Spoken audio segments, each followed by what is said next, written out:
Welcome to Raghavan naturopathy. आज बात करेंगे ब्रेन में बहुत सारा एक्सीडेंट होता है, जैसे ब्रेन हेमरेज और स्ट्रोक जो होता है। आप देखते होंगे कि ये जैसे ही किसी घर में कोई अचानक गिर जाता है, उसको एकदम जल्दी से लोग हॉस्पिटल लेके दौड़ के जाता है। यही उसका सबसे बड़ा दुर्भाग्य होता है। आप देखते होंगे कि जब भी किसी को ब्रेन हेमरेज होता है, प्राय वो पहले से ब्लड प्रेशर का दवा खाते रहता है। ब्लड प्रेशर का दवा खाते खाते उसका एक दिन ब्रेन हेमरेज जब होता है तो अचानक, प्राय ये जाड़ा के मौसम में होता है। देखिए, ब्रेन हेमरेज का समस्या हालांकि कभी भी हो सकता है, लेकिन ज्यादातर ठंड के मौसम में होता है ये, और प्लस प्राय बाथरूम में होता है।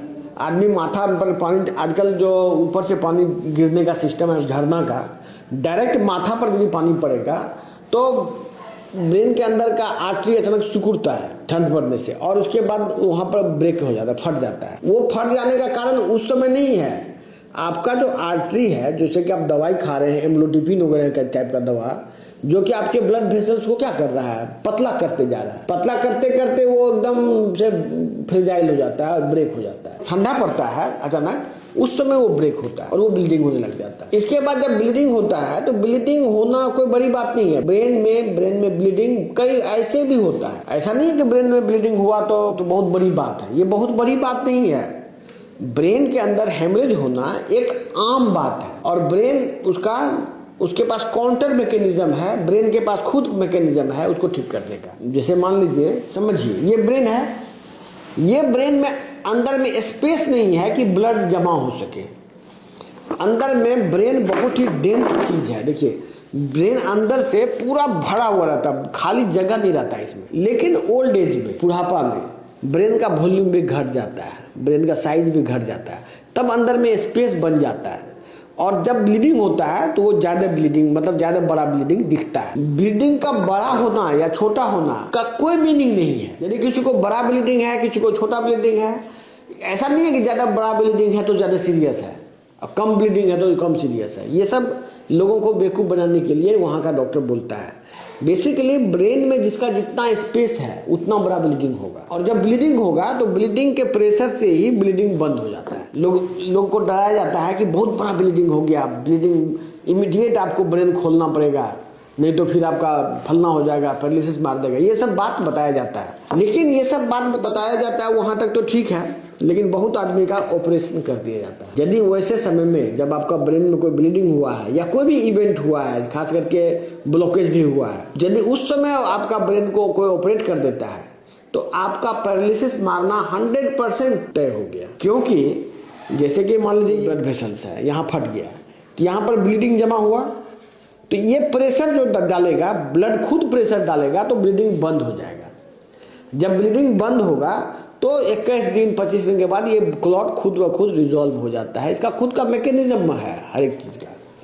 लेकिन यदि ब्रेन को खोलते हैं उसी समय तो अचानक प्रेशर घट जाएगा, बाहर का प्रेशर घट जाएगा तो वो ब्लीडिंग और ज्यादा होना शुरू हो जाएगा। और दूसरी बात, जैसे कि मान लीजिए ब्लीडिंग हुआ तो जरूर आर्टरी में कोई तरह का इंजरी है। हो सकता है कि मल्टीपल आर्टरी में इंजरी हो, लेकिन सब जगह से ब्लीडिंग अभी नहीं हो रहा हो। लेकिन जैसे ही ब्रेन को खोला जाएगा, प्रेशर घटेगा तो सब जगह से ब्लीडिंग होना शुरू हो जाएगा। और जब सब जगह से ब्लीडिंग शुरू होगा तो डॉक्टर जो है कंफ्यूज होके कभी यहाँ सिएगा तो कभी वहां सिएगा, और जहां जहां सिएगा वो सब जगह पैरालिसिस मार देगा।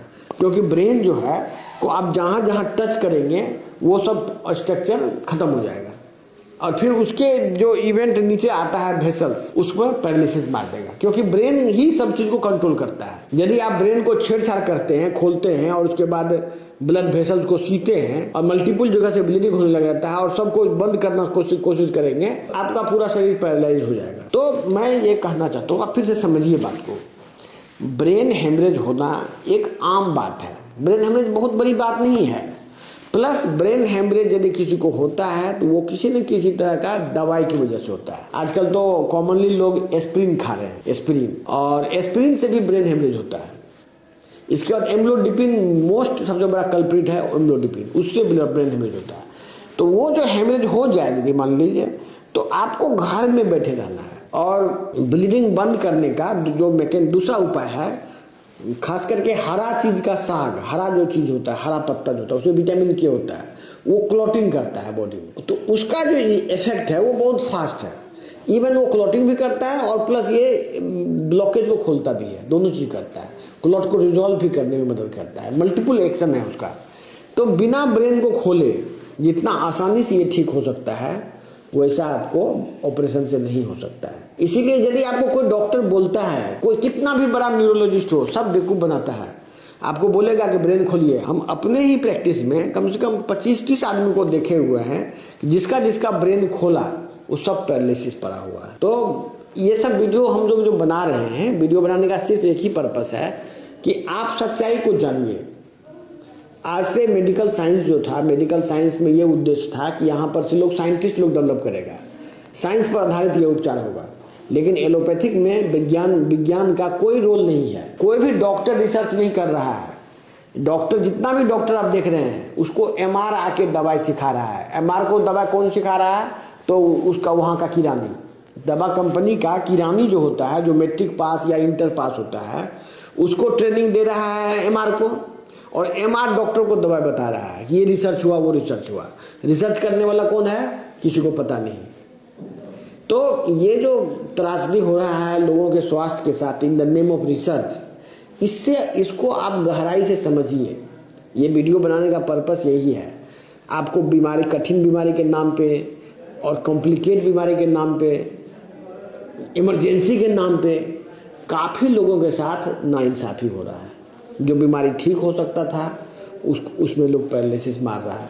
ये जो मैं बात बोल रहा हूँ, इस इमरजेंसी में ऑपरेशन नहीं करना है, ये कोई नेचुरोपैथी की बात नहीं है, ये एलोपैथिक के ही वैज्ञानिकों ने बताया है। जो भी डॉक्टर लोग रिसर्च करते हैं, जो लोग एनालिसिस करते हैं, उन लोगों का रिपोर्ट है कि इस समय कोई इमरजेंसी हो जाए, खास करके ब्रेन हेमरेज हो जाए या ब्रेन में कोई क्लॉटिंग हो जाए या कुछ इस टाइप का बात हो जाए इमरजेंसी, उस दौरान ब्रेन का ऑपरेशन नहीं होना। कम से कम ऑपरेशन होना चाहिए। यदि ऑपरेशन हो भी कोई वजह से तो कम से कम 3 महीना बाद होना चाहिए। ये स्थिति है।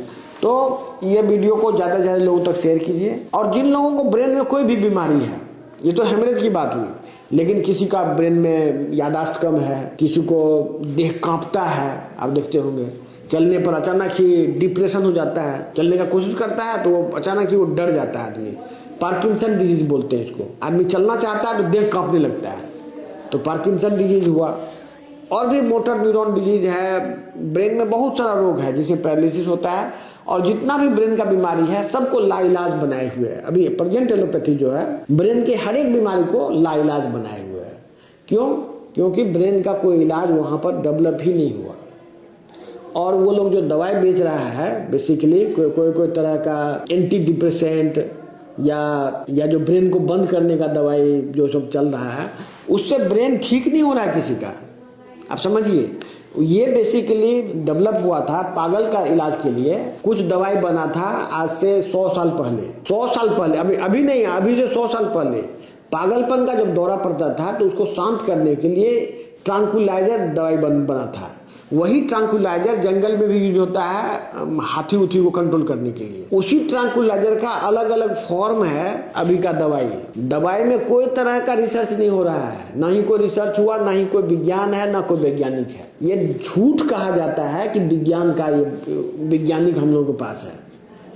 आप किसी भी डॉक्टर से पूछ लीजिए, किसी डॉक्टर के पास ये नॉलेज नहीं होगा कि कौन वैज्ञानिक, कौन सा रिसर्चर ये सब रिसर्च करके दवाई बता रहा है। जितना भी एमआर लोग घूम रहा है मार्केट में, पता कर लीजिए कि उसको कौन सिखाता है दवा कैसे लिखना है, वो दवा के बारे में कौन बताता है।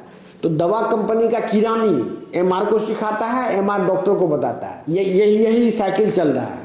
इसमें रिसर्चर, साइंटिस्ट, ये सब का कहीं रोल नहीं है। ज़्यादातर लोग ये समझते हैं कि रिसर्च बेस्ड हम लोग ट्रीटमेंट ले रहे हैं। ये टोटल झूठ बात है। कोई रिसर्च नहीं हो रहा है। और यदि कोई साइंस है तो वो नेचुरोपैथी है, और जिससे कि बीमारी ठीक हो रहा है। इसीलिए दिए गए नंबर पर कॉल कर सकते हैं आप। कुछ भी दिक्कत हो तो हमारे एक्सपर्ट आपको कॉल करेंगे। धन्यवाद।